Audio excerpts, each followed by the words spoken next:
ചെട്ടികുളങ്ങര കൈതവടക്ക് നമ്പിയത്ത് കുടുംബക്ഷേത്രത്തിലെ ധർമ്മദൈവ പുനഃപ്രതിഷ്ഠാ വാർഷിക പൂജ നടത്തി. ക്ഷേത്രതന്ത്രി പാമ്പുമ്മേക്കാട്ട് PS ശ്രീധരൻ നമ്പൂതിരി മുഖ്യ കാർമ്മികത്വം വഹിച്ചു. ചെട്ടികുളങ്ങര കൈതവടക്ക് നമ്പിയത്ത് കുടുംബക്ഷേത്രത്തിലെ ധർമ്മദൈവ പുനഃപ്രതിഷ്ഠാ വാർഷിക പൂജ സംഘടിപ്പിച്ചു. ക്ഷേത്രതന്ത്രി പാമ്പുമ്മേക്കാട് PS ശ്രീധരൻ നമ്പൂതിരിയുടെ മുഖ്യ കാർമ്മികത്വത്തിലാണ് ചടങ്ങുകൾ നടന്നത്.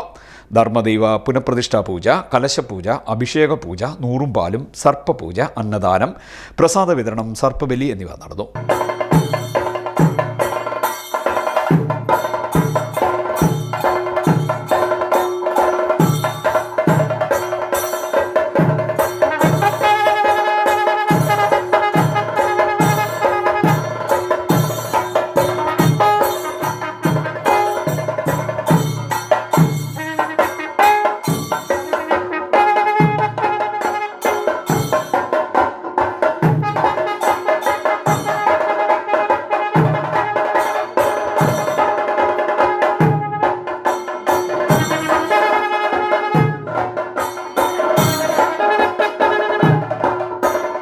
ക്ഷേത്ര ഭരണസമിതി general secretary advocate SS Pillai, president Viswanathan Pillai തുടങ്ങിയവരുടെ മേൽനോട്ടത്തിലാണ് വാർഷിക പൂജ നടത്തിയത്. CDNet news, Kayamkulam.